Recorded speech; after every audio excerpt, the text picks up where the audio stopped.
Channel को subscribe कर लें ताकि जो भी वीडियो डाला जाए उसका नोटिफिकेशन आपको तुरंत मिल जाए। आइए देखते हैं कर्मचारी चयन आयोग एसएससी की तरफ से कौन सी वैकेंसी निकल कर आई है, किस डिपार्टमेंट में, क्वालिफिकेशन क्या है, उसकी नोटिफिकेशन निकल कर आया है। इसका combined higher secondary 10+2 level examination 2020 के अंतर्गत वैकेंसी निकल के आई है आपकी।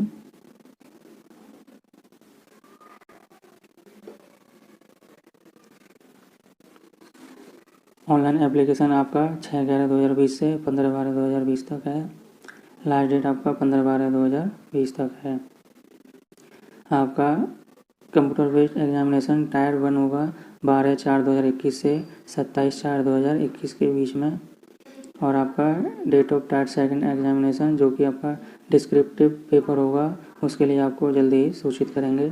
डिस्क्रिप्टिव टाइप यानी व्याख्या वाला पेपर, जिसमें आपको लॉन्ग क्वेश्चन का आंसर देना होता है। सेकंड पेपर होगा उसका। आपको पोस्ट आपकी इसके अंदर लोअर डिवीजन क्लर्क की है, जूनियर सेक्रेटरियल असिस्टेंट है, पोस्टल असिस्टेंट है, सॉर्टिंग असिस्टेंट है, डाटा एंट्री ऑपरेटर की पोस्ट हैं जो आपका ministries department officer of government India के अंतर्गत ये सब आपकी पोस्ट निकल कर आई है। पे स्केल आप देख सकते हैं लोअर डिवीजन क्लर्क का आपको और जूनियर सेक्रेटरी असिस्टेंट का लेवल 2 के अंतर्गत 19,900 से 63,200 है। पोस्टल असिस्टेंट पीए का और सॉर्टिंग असिस्टेंट एसए का आपका पे लेवल 4 के अंतर्गत 25,500 से 81,100 है। डाटा एंट्री ऑपरेटर डीओ की आपके लेवल 4 के अंतर्गत 25,500 से 81,100 है। और आपका लेवल 5 के अंतर्गत 29,200 से 92,300 रुपये है। आपका डाटा एंट्री ऑपरेटर का ग्रेड ए का आपको लेवल 4 के अंतर्गत 25,500 से 81,100 है। अगली जानकारी आपका रिजर्वेशन के लिए आपको जो शेड्यूल पहले से ही है वो उसी के अंतर्गत आपको रिजर्वेशन मिलेगा। पीडब्ल्यूडी कैंडिडेट के लिए अलग अलग है, लोअर डिवीजन क्लर्क के लिए आपका सबके लिए अलग अलग है।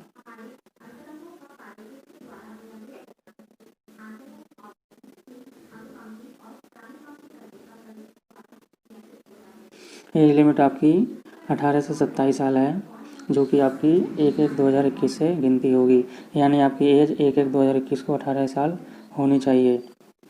आपकी जो डेट ऑफ बर्थ जन्म है आपका 2/1/1994 से 1/1/2003 के बीच में होना चाहिए, जब भी आप अप्लाई के लिए एलिजिबल हैं। बाकी आपको SC ST OBC को 5 साल और 3 साल की छूट दी जाएगी, PWD को 10 साल की छूट दी जाएगी।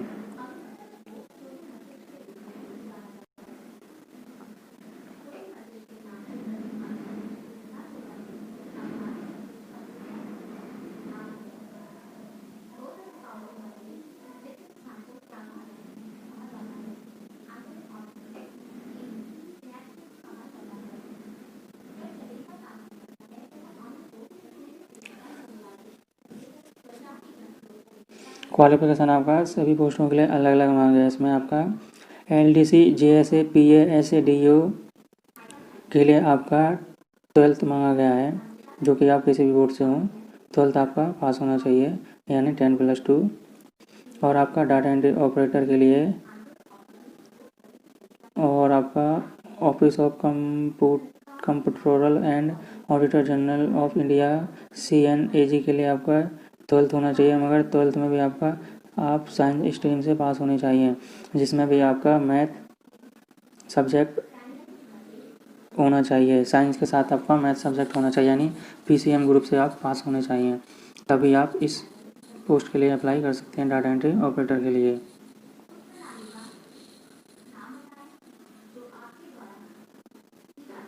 अप्लाई के लिए आप ऑफिशियल वेबसाइट पर जाके आप अप्लाई कर सकते हैं।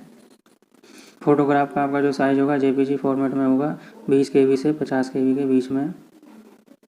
कलर पासपोर्ट साइज फ़ोटोग्राफ होना चाहिए और आपका 3 महीने से पुराना फ़ोटो नहीं होना चाहिए। और आपके फ़ोटोग्राफ पे क्लियरली जो आपकी डेट है वो शो करनी चाहिए।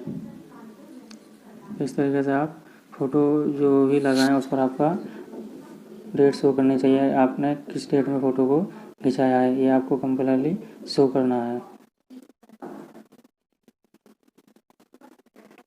एप्लीकेशन फ़ीस आपका 100 रुपये है, बाकी सभी के लिए फ़ीस माफ़ है, महिलाओं की फ़ीस माफ़ है। एग्जामिनेशन सेंटर आपको पहले से दिए हुए हैं, सेंटर रीजन में आप बिहार और उत्तर प्रदेश के लिए आप ये चेक कर सकते हैं कहाँ कहाँ आप किस जोन में अप्लाई कर सकते हैं। ईस्ट रीजन में आप कहाँ कहाँ किस जोन में अप्लाई कर सकते हैं। कर्नाटका रीजन में, मध्य प्रदेश रीजन में आप जिस भी चॉइस हो आप उसी हिसाब से चॉइस कर सकते हैं। सभी रीजन का इसमें सेंटर आपको दिया हुआ है, ऑफिशियल वेबसाइट भी दी हुई है, आप उसके हिसाब से आप चेक कर सकते हैं। एग्जामिनेशन आपका कंप्यूटर बेस्ड एग्जामिन होगा टायर 1, और जो आपका डिस्क्रिप्टिव पेपर टायर 2 होगा। इसके बाद आपका स्किल टेस्ट होगा यानी टाइपिंग टेस्ट होगा।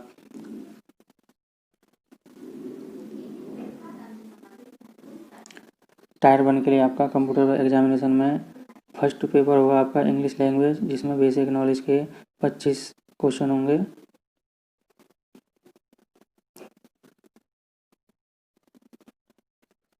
जनरल इंटेलिजेंस के भी आपके 25 क्वेश्चन होंगे,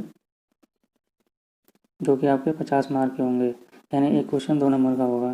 बाकी आपका क्वांटिटेटिव एप्टीट्यूड यानी मैथ है, उसके बाद आपका जनरल अवेयरनेस है, जनरल इंटेलिजेंस, जनरल अवेयरनेस। ये आपका 60 मिनट यानी 80 मिनट अदर के लिए है, बाकी आपका 60 मिनट मिलेगा आपको, 1 घंटे का पेपर होगा आपका। टायर 1 आपका मल्टीपल चॉइस होगा, हिंदी और इंग्लिश दोनों में मिलेगा आपको। नेगेटिव मार्किंग आपकी 0.50 है, यानी एक क्वेश्चन गलत होने पे आपका आधा मार्क्स काट लिया जाएगा।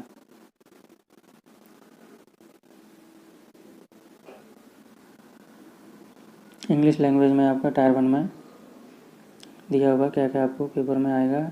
जनरल इंटेलिजेंस में आपको क्या क्या सब्जेक्ट पूछे जाएंगे तो आप देख सकते हैं। क्वांटिटेटिव एप्टीट्यूड में आपको क्या क्या पूछे जाएंगे।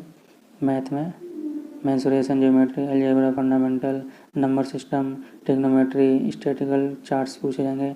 जनरल अवेयरनेस में आपका हिस्ट्री, कल्चर, जियोग्राफी, इकोनॉमिक्स, इन सबसे क्वेश्चन होंगे। टायर 2 में आपका जो डिस्क्रिप्टिव पेपर होगा वो आपका 100 मार्क का होगा, और आपको पेन और पेपर मूड के आधार पर होगा, जिसमें आपको ऐसे और लेटर, एप्लीकेशन वगैरह के बारे में लिखवाएंगे आपसे। आपको जो टायर 2 है उसमें आपको 33% नंबर लाने कंपलसरी होंगे, तभी आप पास होंगे, नहीं तो आपको बाहर कर दिया जाएगा।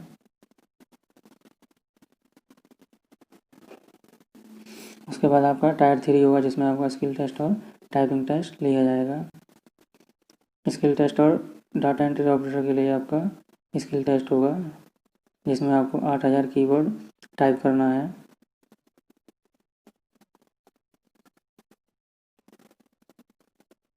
और आपका LDC JSA के लिए, पोस्टल असिस्टेंट और सॉर्टिंग असिस्टेंट के लिए भी आपका टाइपिंग टेस्ट होगा।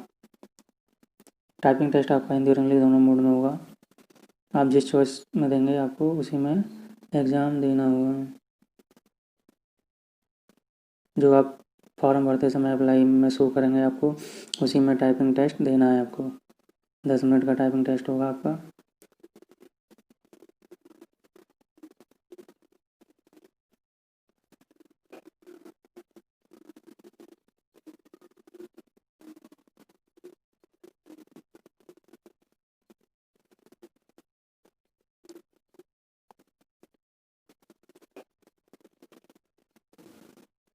तो दोस्तों इस तरीके से ये आपको पूरी जानकारी थी नोटिफिकेशन के आधार पर, ऑफिशियल नोटिफिकेशन के आधार पर मैंने आपको SSC के द्वारा 10+2 वैकेंसी जो निकल के आई थी उसके बारे में मैंने आपको जानकारी दी। जानकारी अच्छी लगी हो तो लाइक करें, शेयर करें और जल्दी से जल्दी फॉर्म को आप अप्लाई कर दें। थैंक यू, धन्यवाद, जय हिंद।